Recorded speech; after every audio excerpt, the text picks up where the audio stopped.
Welcome back. I'm Tyler, you're watching Scarfing Scarves, and welcome to another installment of This Is Not Last Week Lolita News, because I am currently in California with BB&B, and this is this channel's version of Autopilot. I've gone and asked several people for their stories of the worst EGL gifts they've ever received, and that is what we're here to look at today. We're here to suffer with them, together, like it should be. So let's start with this first, and probably multiple in the future editions of worst EGL gifts. Let's start with our first lovely story, and it should be noted that I asked people if they would like me to keep or change their names, so I'll tell you if I changed a name or something like that. Our first story is from we'll call her Shadow. That's what we'll call her. Like a cat. My friend got me Lolita socks from a sex shop that were schoolgirl socks. So mortified to this day. Another commenter says, I don't even want to know why they thought that a sex shop was the place you'd get clothes. And they go on to further enlighten us and say they thought Lolita was a DDLG thing. I need a minute. First off, I mean, that's one supportive friend, okay? Your friend may be like completely back-ass words wrong, okay? But that is one supportive friend. If she is like, okay, I understand that you've made this weird sex pre-version thing public, but I'm still gonna support you and get you some weird sex socks, okay? Your friend bought you sex socks. That's how much they love you. Now, they don't love you enough to fully understand that Lolita fashion is not a weird frackin' kinky sex thing where you pretend to be not gonna go there. Not gonna go there. Demonetization on the horizon at gunpoint. But seriously, your friend's an odd one. She's like simultaneously supportive enough to get you weird kinky sex socks, but not supportive enough to like do a basic Google search on what Lolita fashion really is. Like any basic Google search will keep you out of the prevert stores, all right? It's just, I'm sorry. I mean, good for you for having a friend who's willing to buy you weird prevert socks. But also, maybe a simple Google search. You have my sympathies. I'm sorry. You had to have sex shop schoolgirl socks. There goes our monetization right there. It's gone. This is a done deal. Next story. Thank you, Shadow. This next one is from, we shall call her Teresa. And she says, as part of a birthday present one year, my mom, knowing I like Lolita, got me this weird cheap headband. It was covered in itchy lace, smelt of cat pee, and definitely fell into the you tried maxi pad zone. It was this weird green-gray color. I think she thought it was goth looking. What? What part of being a goth means you have to smell like cat pee? I mean, I know goths like cats, and they're usually black, and I like black cats too. My cat's white. You know, I'm a rebel, whatever. But none of that means you smell like cat pee. Who buys a headband with weird itchy lace that smells like cat? Where do you get a cat pee headband? Was this custom ordered? What? The most understandable thing about this is covered in weird itchy lace. Our outliers are cat pee and green-gray color, which makes me wonder, was it green-gray before the cat pee, or was this an artistic addition from the cat? Like, did the cat say, this is the wrong color, I'm just gonna pee on it, because my inner artist says I have to piss on this now? We went to a weird place, and it's probably best to like stop watching right now, because it's gonna get worse. I wanna speak to this cat. That's my reaction to that. I got nothing on that, we're moving on. I'm sorry, Teresa. This next one is from Anna. She's a patron.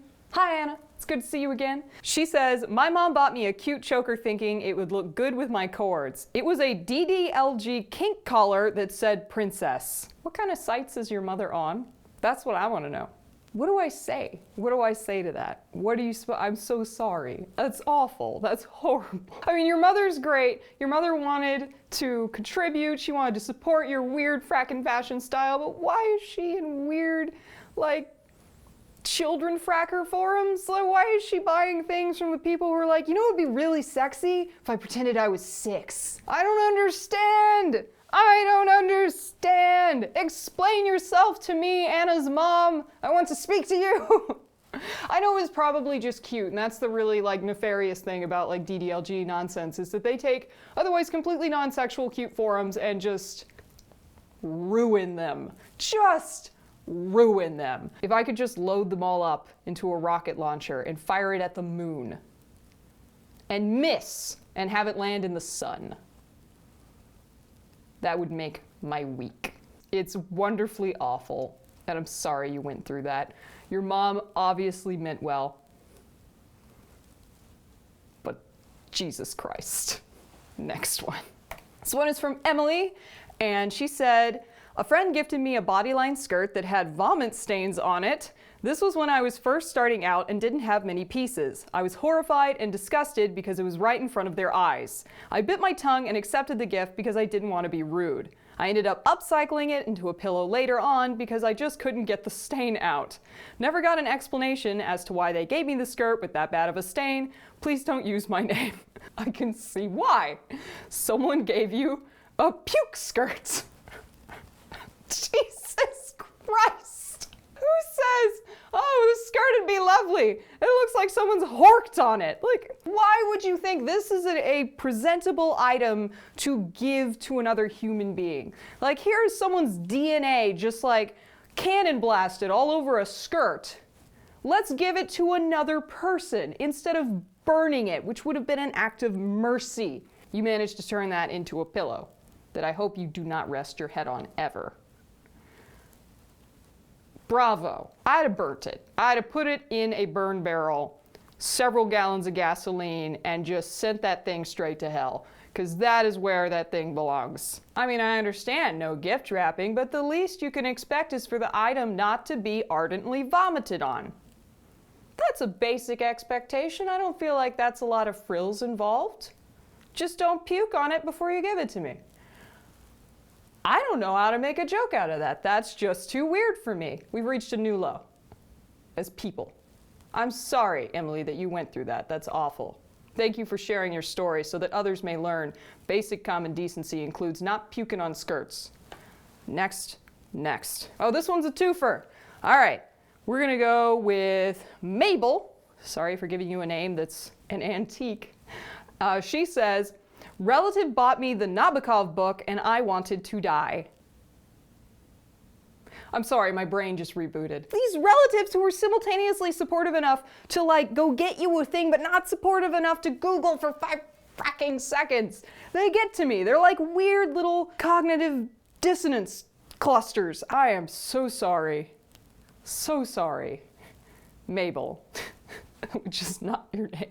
I don't know why. Maybe I gave you that name almost as a self-defense reflex because of the very young age of the victim in that book. I just gave you the name of an 80-year-old woman just to distance us both from it psychologically, because that's where I'm at. I'm like 2 wires away from just snapping as a person. Let's go to the next story. Hopefully it'll be a little better. No, it won't be. That's not the point of this show.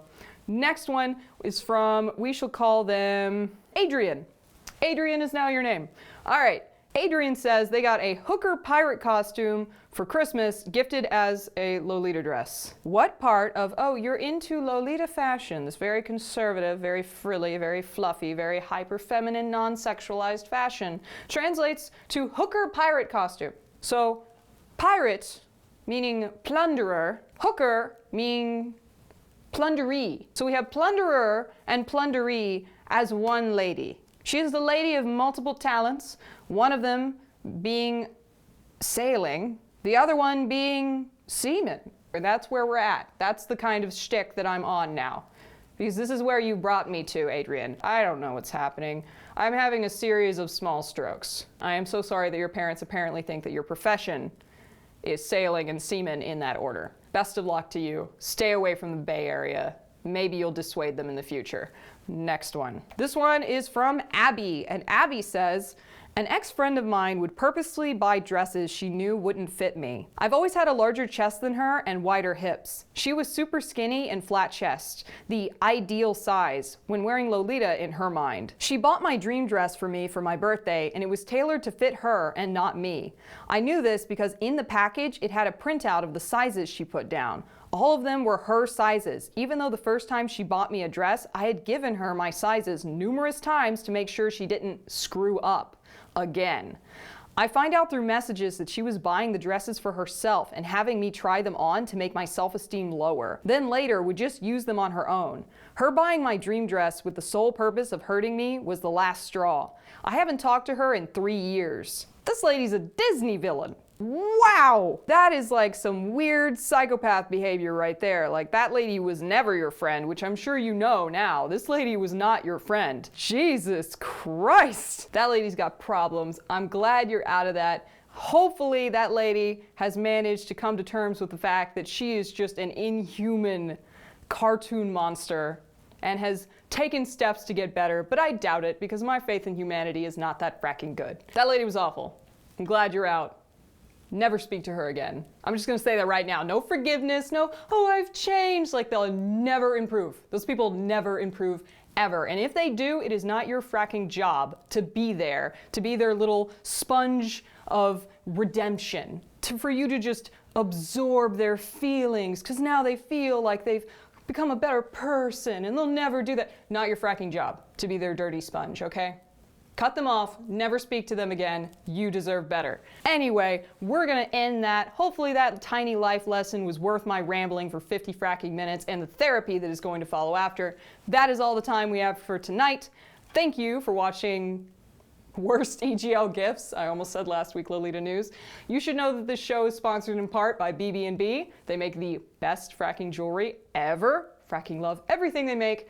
Link to their shop below. And to wrap things up with a big fracking bow, I'd like to thank my patrons for continuing to sponsor this show and many others. We've got 2 new series out. Patrons get to see the videos a week before the public. I also answer their questions. They can suggest videos, and they get to suggest new frocks for Frock Talk, one of the new series. Serious business. But if you would like to join their number, you can head over to patreon.com/lastweeklolitanews, and I am not responsible for the amount of things that you will see there. I am not criminally liable for what you will experience. Thanks again, guys, and I'll catch you next time.